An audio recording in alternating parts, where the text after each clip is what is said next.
This channel does not promote or encourage any illegal activities. All contents provided by this channel is meant for educational purpose only. السلام عليكم شباب، شلونكم؟ شلون صحتكم؟ ان شاء الله تكونون بخير.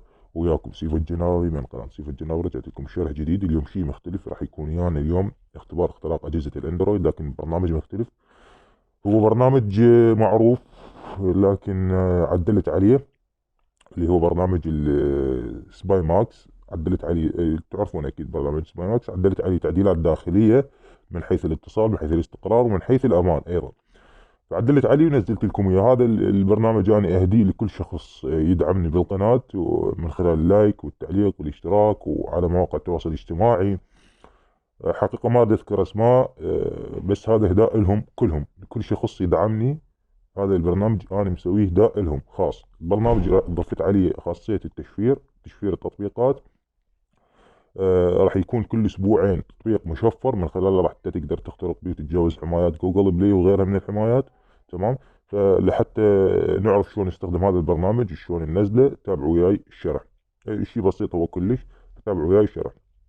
قبل هذا كله اللي اتمنى منكم الاشتراك بقناتي، لان هوايد تصير مشاهدات لكن نسبة قليلة هم المشتركين. فهاي القناة مالتي وهذا حساباتي هنا. كذلك تقدر تشوف البيج مالتي، لان البيج مالتي تنزل بيه الفيديوهات اللي تنحذف من اليوتيوب. تمام. فخليك انت متواصل وياي على البيج مال فيسبوك. ايضا على تويتر، حساب على تويتر اذا عندكم اي شيء.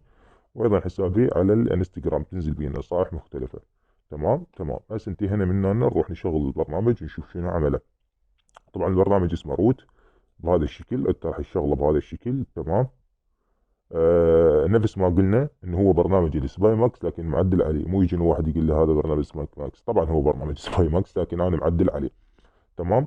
هنا راح تضيف البورت اللي انت تريده. ايش قد مثلا البورت اللي انت تريده، مثلا احنا راح نمسحه وراح نضيف هذا البورت اللي هو 220. اوكي، ادد. تمام. اوكي، نضغط اوكي. هسه حاليا يشتغل على البورت اللي هو 220. هسه نجي نكون ال التطبيق اللي راح ندزه للضحية، من خلاله راح نقدر نتحكم بجهاز الاندرويد. هاي هنا النقطة اللي بدك تفهمني بيها كل الزين. شوف البيلد، تضغط على البيلد، تضغط هنا، تضغط على البيلد. شوف التكوين مالته هنا يختلف.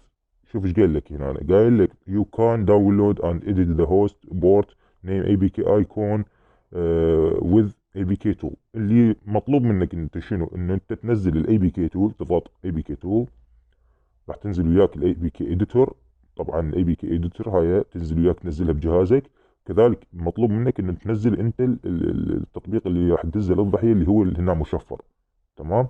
شوف يقول لك ابديت افري 14 دايز، يعني راح يصير تحديث. انا راح احدث هذا التطبيق كل 14 يوم، انزل لكم تطبيق مشفر جديد. هذا اهداء خاص للجماعه اللي يدعموني على القناه. فنضغط اوكي، راح يوديك الى رابط تنزيل الاي بي كي. لان الرابطين شو تسوي بهن؟ تاخذهن تروح لان الرابطين تاخذه تروح لموبايلك انت، جهازك موبايلك انت الخاص، حتى تعدل داونلود. دوز داونلود. تمام. بدا وياك يحمل اللي هو البايلود. تمام. هذا البايلود بدا يحمل وياك. سوى هسه تحمل وياك البايلود. تروح تروح للداونلود. وين الداونلود؟ تروح ملفاتك وين نزلت التطبيق، وين موجود التطبيق اللي هو هسه نزلناه. احنا نزلناه بالداونلود، فنروح للداونلود. تمام. فالتطبيق هذا هو التطبيق. شو نسوي؟ نضغط عليه، نغير اسمه، نسوي له رينيم.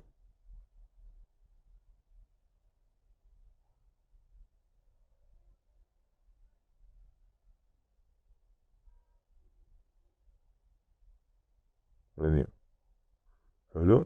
نفتح الزاد دوت اي بي كي. اوكي.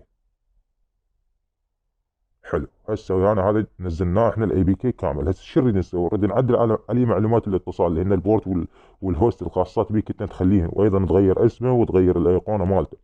فشو تسوي؟ لازم تنزل الاي بي كي اديتور اللي هي هاي. تاخذها ايضا تروح المتصفح بجهازك. حلو.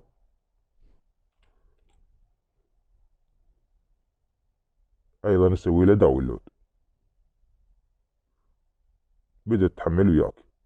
اوكي، من بدأت تحمل وياك انا منزلها اصلا الاي بي كي اديتور. نجي نفتحها، نسد هذا بعد خلص، نسد هاي. احنا حملنا هسه الاي بي كي وحملنا الاي بي كي اديتور وحملنا الداونلود. فراح نقول له سيلكت اي بي كي. نروح احنا وين خلينا الاي بي كي؟ خليناه بالداونلود صح؟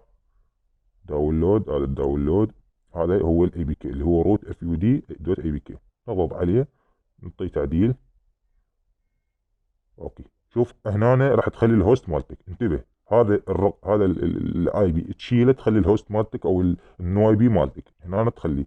فاني الهوست مالتي 192.168.0.116. اوكي، هذا الاي بي مالتي. انا راح اخليه، راح اخترق داخلي، بس اذا تخترق خارجي تخلي الهوست مالتك او النو اي بي.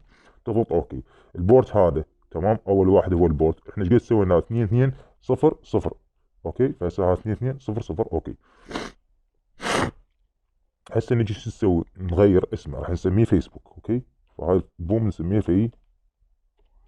اوكي، نضغط اوكي. هسه حاليا هو كل شيء تمام، غيرنا معلومات الاتصال وغيرنا اسمه. نضغط بيلد. هسه تغير هو معلومات الاتصال وتغير اسمه. بقت شغله واحده ما سويناها، اللي هي تغيير الايقونه مالته. فراح شو نسوي؟ راح نرجع، نقول له سيلكت، نرجع لهنا، نروح على اي بي كي اديتور. اوكي، نروح هذا هنا. هو هسه حاليا هذا التطبيق اللي عدلنا عليه هنا صار داخل الاي بي كي اديتور. اوكي، داخل فايل الاي بي كي اديتور. نضغط عليه، نعطيه اديت. راح نجي نغير هنا الصوره مالته. حلو، فراح نختار صوره الفيسبوك، وايضا النيم مالته نختار فيسبوك. اوكي، نضغط سيف، كلوز. هسه احنا حاليا كل شيء ويانا تمام. نروح هسه ندز هذا التطبيق للضحيه اللي هو وين نلقاه فايل. نرجع نلقاه بالاي بي كي اديتور. هذا الاي بي كي اديتور، نضغط على التيم. اوكي، هذا ويانا صارنا من خلال هذا التطبيق راح ندزل الضحيه. هسه نفترض انا الضحيه وراح اشغل التطبيق حتى نجرب الاتصال مالته. شوف فيسبوك، تغيرت الايقونه مالته وكل شيء تمام، والمعلومات مال الاتصال مالته غيرناها، البورت والهوست. فراح اضغط له اوبن. اوكي، ضغطنا اوبن اللي هو هذا فيسبوك. تمام، اختفى التطبيق.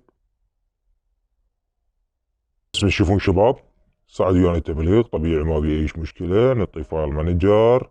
اوكي، اذا الفايلات هنا نقدر انه ندخل على اي فايل من عندهن، ماكو مشكله، ونسحب اي شيء من عندهن. انتهينا من هذا، نقدر نشوف نفتح الكاميرا، نقدر نشوف معلومات الجهاز. تمام، كل شيء صار متاح لنا. هذا الاي بي كي يشتغل من الاصدار العشرة وجوا. تمام، ان شاء الله بالايام القادمه نسى عندي وقت فراغ راح اسوي لكم اي بي كي يشتغل من الاصدار العشرة وفوق. هذا البرنامج راح تلقوه اسفل الفيديو. يتمنى منكم تدعموني حتى شي يصير لي وهسه انزل برامج ثانيه ممكن تفيدكم اكثر من هذا. فاللي هنا يا شباب قلت لكم اني بيس.